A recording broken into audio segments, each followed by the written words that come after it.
mu mateka yose y'isi nta ndirimbo, filime cyangwa undi mushinga wigeze ushyirwa ahagaragara usanga utegerejwe n'abantu benshi ku kigero nk'icy'urwego rwa gatandatu rw'umukino wa GTA Grand Theft Auto 6.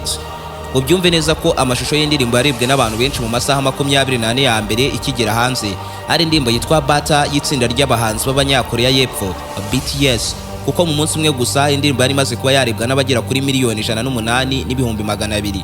Mu gihe undi mushinga waba warigeze ushyirwa ahagaragara utegerejwe n'abantu benshi ari filime ya Spider-Man yitwa No Way Home, yarebwe n'abagera kuri miliyoni 355,500,000 mu munsi wa mbere igishyirwa hanze. Ni mu gihe amashusho ya kabiri ateguza isohoka ry'urwego rwa gatandatu rw'umukino wa GTA yashyizwe hanze uyu mwaka yarebwe n'abarenga miliyoni 475 mu munsi wa mbere, ibitari byarigeze bibaho na mbere mu isi ya none. Ubyumve neza ko urwego rwa gatandatu rw'uyu mukino rwateguye imyaka irenga 12, igihe kingana nk'icya filime ya mbere yateguye igihe kinini yitwa Avatar igice cyayo cya kabiri The Way of Water. Uyu mukino wateguwe kuva mu mwaka wa 2014 ukaba uzarangira mu 2026. Iki kikaba ari n'igihe kinini kuruta igihe byatwaye kugira ngo hubakwe inyubako ya mbere ndende ku isi hose iherereye Dubai, Burj Khalifa, kuko yo yatangiye kubakwa mu 2004, naho mu mwaka wo muri 2010 iyi nyubako yari yaratangiye gukoreshwa. Bivuze ko yo rero kuyubaka byatwaye imyaka 3 gusa. Ubyumve neza ko umukino GTA Gatatu uzuzura utwaye asaga miliyari 2 mu madolari ya Leta Zunze Ubumwe za Amerika, aya kabarenga tiriyoni 2 na miliyari 700 mu mafaranga nyine iwacu mu Rwanda. Ndetse amafaranga ni menshi kuruta yubatse inyubako ya White House, ni menshi kuruta yashoye kugira ngo hakorwe indege ya Perezida wa Leta Zunze Ubumwe za Amerika. Aya mafaranga kandi ni menshi kuruta ubwato bunini ku isi, ni menshi kuruta amafaranga uruganda rwa Amazon rwaguze application ya Twitch, kuko iyi application yaguzwe miliyoni 970 mu madolari ya Leta Zunze Ubumwe za Amerika. Ndetse amafaranga yashowe kuri uyu mukino wa GTA Gatatu akubye inshuro zirenga 2 ugereranyije n'ayo Facebook yaguze Instagram, kuko Instagram igurwa na Facebook yaguzwe miliyari 1 mu madolari ya Leta Zunze Ubumwe za Amerika. Ndetse n'urubuga rwa YouTube ubwarwo ntabwo rwageza ku gaciro k'iyi game, kuko YouTube igurwa n'uruganda rwa Google yaguzwe miliyari 1 na miliyoni 650 mu madolari ya Leta Zunze Ubumwe za Amerika. Ubyumve neza ko uyu mukino washowemo inote zuruti zashowe mu kubaka inyubako ya mbere ndende mu isi, kuko yo yuzuye itwaye asaga miliyari 1 na miliyoni 500 mu madolari ya Leta Zunze Ubumwe za Amerika, aya akaba hafi tiriyoni 2 mu mafaranga y'u Rwanda.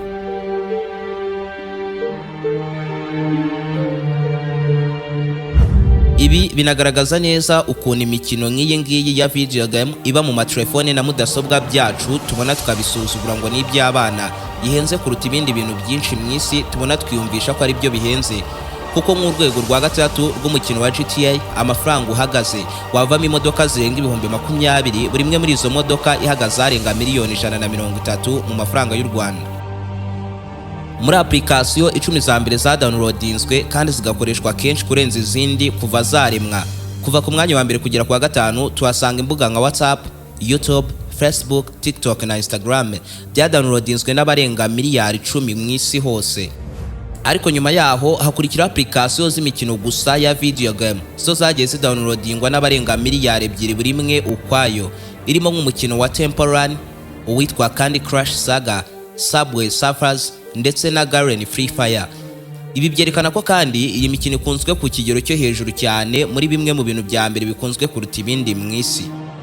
None byagenze gute kugira ngo imikino dufata nk'iy'abana abenshi muri mwe mutanazwi iba muri telefone na mudasobwa byanyu guhinduka isoko ridudubiza amafaranga umurundo kuruta ikindi kintu icyo ari cyo cyose mu isi y'uyu munsi? Murakaza neza mu isi y'ijwi ry'ifaranga rivuga riranguriye kuruta andi majwi. Iki ni ikiganiro Business Chat mukurikira kuri BTN TV, naho nge ndi Aime Christian. Ikaze.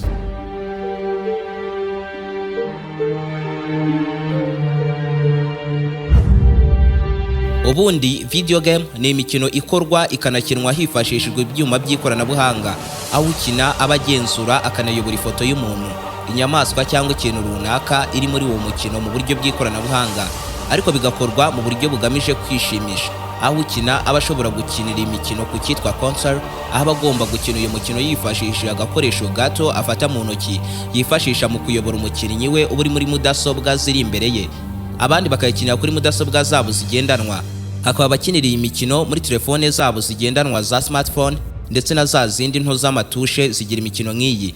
Hakaba noneho n'abayikinira ku ikoranabuhanga rya VR virtual reality, aho ukina yambara ikimeze nka lunette zigezweho zimwereka ibidahari ku buryo aba yiyumva neza nk'uri gukina iyo mikino mu buryo bwa nyabwo, nawe akiyumva neza nk'umwe mu bakinnyi bari muri uwo mukino.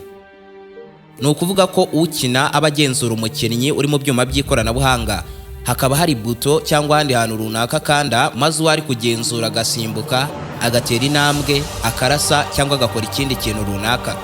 Imyinshi muri imikino rero ibisa nk'ishingiye ku nkuru runaka, mu gihe indi iba igiye ifite inzego nyinshi zigiye zirutanwa ku buryo ubashije gutsinda urwego rumwe akomereza ku rundi rwego, ariko rwo rugoye gutsinda ugereranyije n'urwo avuyeho, gutyo gutyo.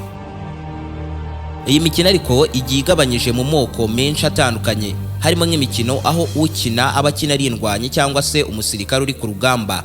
Hakaba imikino ibarirwa mu cyitwa RPG role playing games, ibigaragaza ukina abakora ibintu bidasanzwe ariko byamutera ibibazo birimo no guhigwa na polisi, maze ukina agakina kwepana na polisi. Hakaba imikino ya siporo aho ukina aba yakina amashampiyona agiye atandukanye akoresheje ikipe runaka yahisemo gukinisha. Hakaba imikino ya video game ibarizwa mu cyitwa simulation, aho ukina aba ashobora gutwara imodoka, indege cyangwa ibindi binyabiziga. Imikino ya nyuma ikabarizwa mu cyitwa puzzle, aho ukina aba agomba gukuraho urujijo ruri muri uwo mukino.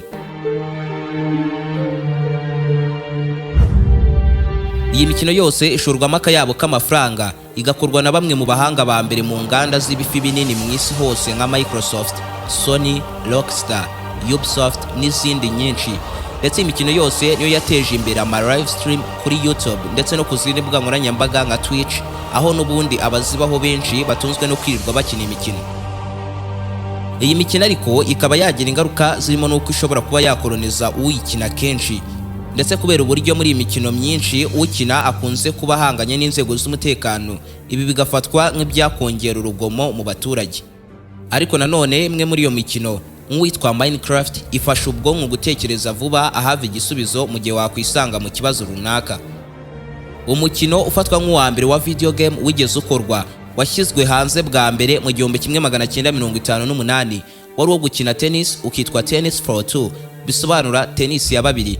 Ukaba umukino wakinirwaga kuri mashine za analogue zariho muri iyo myaka zimeze nk'ama oscilloscope zerekanaga amashusho atari meza, nayo ubona ameze nk'arimo imirongo myinshi ihagaze n'itambitse inyuranamo. Uyu ukaba ari wo wari umukino wa mbere wakinirwaga mu buryo bugezweho bw'ikoranabuhanga, ukaba wari warakozwe nk'uburyo bw'igerageza ikintu gishya cyatanga ibyishimo ku kiremwa muntu mu buryo butari busanzwe. Ariko nanone bukaba uburyo umuntu yari kuzajya akora ibintu ubusanzwe afite inzozi ze zo gukora cyangwa yigeze kwifuza gukora ariko ntibikunde. Nk'urugero, muri icyo gihe umuntu utari ufite imodoka, utari warigeze no kuyigendamo, yabashaga kuba yakina umukino wo gutwara imodoka, akaba ameze neza nk'uwayigiyemo ndetse akanayitwara, nyamara mu by'ukuri yarabikoreye kuri mudasobwa ye. Mu 1962 nibwo abashakashatsi b'abahanga mu bumenyi bwa mudasobwa bo muri University yo muri Amerika yitwa MIT, Massachusetts Institute of Technology, bashyize ahagaragara umukino wa video game witwa Space War w'ibyogajuru biba bihanganira mu kirere. Uyu ukaba ari umukino wa kabiri ukozwe mu mateka mu buryo bw'ikoranabuhanga, ariko ukaba uwa mbere wabashaga kuba wakinwa n'abantu barenze umwe. Ndetse uwo mukino wakinirwaga kuri za mashini za kera, ariko zo zisumbuye kuri zimwe navugaga mu kanya, kuko zo zari zo mu bwoko bwa PDP-1, Programmed Data Processor 1.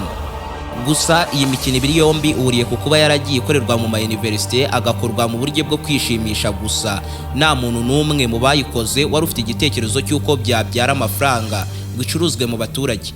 Mbega bo barayikoraga bakayikina bigahita birangirira. Mu 1972 hasohotse umukino wahinduye buri kimwe mu isi y'imikino y'uburyo bw'ikoranabuhanga, umukino witwaga Pong, wakozwe n'uruganda rwa Atari, nawo wajyaga kumera nk'uwa tennis ariko washyizwe mu tubari hirya no hino muri Amerika. Ariko icyo gihe kubera uburyo abantu benshi bashakaga kuwukina ku bwinshi, utubari twatangiye kujya twishyuza abashakaga kujya bawukina kugira ngo bemererwe kuba bawukina, maze abaturage batangira kujya bishyura bagakina uwo mukino, kugeza ubwo utubari tw'Abanyamerika twagiye twuzura abantu benshi bari gukina uwo mukino baruta bari kunywa inzoga. Ibi rero byatumye ba nyiri umukino babona ko byarenze kwishimisha, byageze ku kuba uyu mukino noneho wa video game waba business. Uruganda rwa Atari rwakoze uyu mukino rwahise rukora icyitwa Manifex Odyssey, kakaba agakoresho k'ikoranabuhanga kakinirwagaho uyu mukino ku buryo uwashakaga gukina umukino mu buryo bwihariye yibereye mu rugo n'akajagari yakaguraga akagatahana. Turi mu 1972 byagiye kugera mu 1977 haragurishijwe udukoresho mwuta miliyoni. Mbega umukino wa Pong warahindutse ubucuruzi bukomeye muri Leta Zunze Ubumwe za Amerika, kuko iki gihe uyu mukino winjije arenga miliyoni 200 mu madolari ya Leta Zunze Ubumwe za Amerika. Ndetse guhera icyo gihe kugeza mu myaka yo mu 1990 iyi mikino yaragutse ikwirakwira mu isi hose, ihinduka igicuruzwa nk'ibindi bikoresho, ishyirwa ku isoko, igurishwa za miliyari nyinshi. Byageze kuri rwa rwego rw'uko inganda zari icyo gihe zakoraga amatelefone, icyo gihe nazo ziza amayeri y'uko zazajya zishyira imikino muri telefone zabo bakoraga kugira ngo biyongerere abakiriya babahahiraga. Bitewe n'uko icyo gihe biyumvishaga y'uko wabahahira ataba aguze fone gusa, ahubwo yanabaga aguze uno mukino.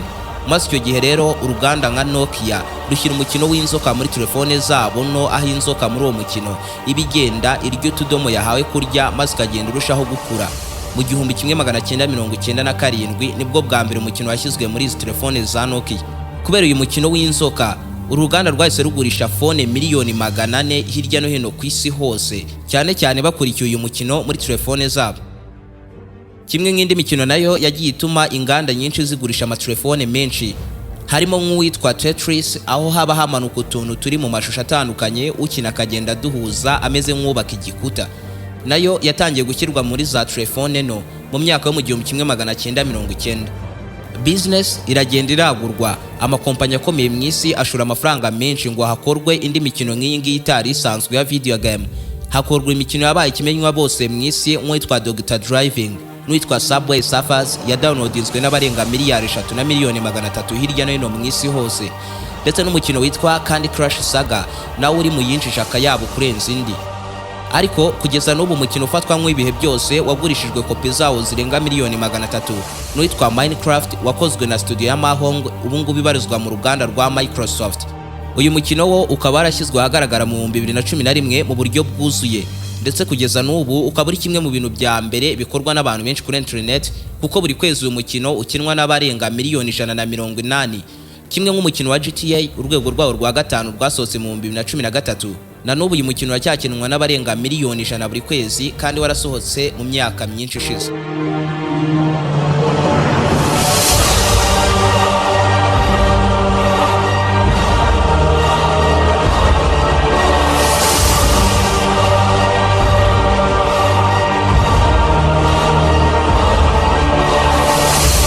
Ubyumve neza ko uyu munsi uruganda rw'imikino ya video game ruhagaze arenga miliyari 250 mu madolari ya Leta Zunze Ubumwe za Amerika.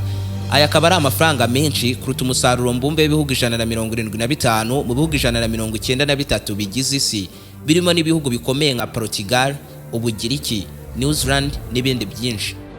Uru ruganda rw'imikino ya video game ubu ruhagaze akayabo k'amafaranga ku byinshuro hafi 3 uruganda rwa filime rufatwa nka zimwe mu nganda za mbere zihenze ku isi, kuko rwo ruhagaze miliyari ziri hagati ya 80 na miliyari 100 ziri mu madolari ya Leta Zunze Ubumwe za Amerika. Ndetse iyi mikino mu buryo budasubirwaho ikunzwe kurusha filime, kuko ibarwa ko abarenga miliyari 3 bakiniye imikino ku matelefone na mudasobwa byabo mu buryo buhoraho. Ndetse iyi mikino nk'iyi ihoraho amasaha 24 ku yandi, bitandukanye na filime zigira igihe runaka zisohokera n'igihe runaka cyo kuzireba. Kandi imikino igurishwa cyane kuri internet kuruta filime, ndetse iyi mikino ikorerwamo iyamamaza rihambaye ryinjiriza ba nyiri imikino amamiliyoni menshi cyane. Ndetse burya filime yibaye ndende imara amasaha 2 n'igice, nyamara imikino yo ukina aba yayikina amasaha arenga 100. Ndetse bitewe n'umukino wari wo, hari n'igihe wanamara umwaka ugikina umukino wa video game. Kandi ahandi hantu iyi mikino ya video game itandukana na filime mu kwinjiza akayabo, nuko filime yishyurwa rimwe gusa, ariko umukino wo uragurwa, wanatsinda urwego rumwe ibyitwa level, kugira ngo ugere ku rundi rwego bigasaba yuko narwo rwishyura kugira ngo uzarukine. Ibaze ko film ifatwa nk'iya mbere yinjije amafaranga menshi ni yitwa Avatar, yasohotse mu 2009, yinjije miliyari 2 na miliyoni 900 ziri mu madolari ya Leta Zunze Ubumwe za Amerika. Naho umukino wa video game winjije amafaranga menshi n'uwitwa Grand Theft Auto 5 GTA 5, wo winjije arenga miliyari 8 mu madolari ya Leta Zunze Ubumwe za Amerika. ni ukuvuga ko akubye hafi kane ayinjijwe na filime ya mbere yinjije amafaranga menshi mu mateka yose ya sinema. Ubyumve neza ko iyo bigeze ku ruganda rw'imikino ya video game n'uruganda rw'umuziki ntibyagereka, kuko uruganda rw'umuziki mw'isi ubu ruhagaze miliyari 35 kuri miliyari 45 ziri mu madolari ya Leta Zunze Ubumwe za Amerika. Ubyumve neza yuko nubwo indirimbo ishobora kuba ari imwe ikumvwa n'abarenga miliyari, ariko indirimbo zinjiza amafaranga make ugereranyije n'imikino ya video game, kuko nk'ubu ku rubuga rw'umuziki rwa Spotify umuntu yishyura amadolari 10 gusa, ubwo nasaga 13,000 mu mafaranga y'u Rwanda, maze akamara ukwezi kose yumva imiziki kuri urwo rubuga. Nyamara imikino ya video game igurwa akayabo ndetse no kuyikina nabyo bikishyurirwa amadolari arenga 70 kuri buri mukino, aya akaba 90 mu mafaranga y'u Rwanda. Ibaze ko urubuga rw'imiziki rwa Spotify mu 2023 rwinjije miliyari 13 na miliyoni 200 mu madolari ya Leta Zunze Ubumwe za Amerika yonyine, akaba ajya kungana n'ayinjijwe n'umukino umwe wonyine wa video game GTA 5. Ibaze nawe ikintu nk'iki cyatangiye gifatwa nk'umukino w'abana kikagurishwa kimwe nk'ibindi bikinisho byose by'abana bato, none uyu munsi kiri mu bicuruzwa cyane mw'isi n'inganda zifite izina rikomeye mw'isi igezweho nka Microsoft na Sony, ndetse na Google ubwayo yashyize umukino nk'uyu wa video game woroheje ku bakiriya bayo bagira ikibazo cya internet. Mu gihe icyo kibazo bataragikemura bakaba bakina uwo mukino wo gusimbutsa ka dinozoro utagira iherezo. Uyu mukino witwa Chrome Dino Game, ndetse ni naha dusoresha ikiganiro cy'uyu munsi, ariko ijwi ry'ifaranga rivuga riranguriye nirigarukira muri iyi mikino gusa, ariyo mpamvu dakwiye kuzacikwa n'ikiganiro cy'ubutaha. Iyi yari Business Chat kuri BTN TV, naho nge ndi Aime Christian. Naho ubutaha.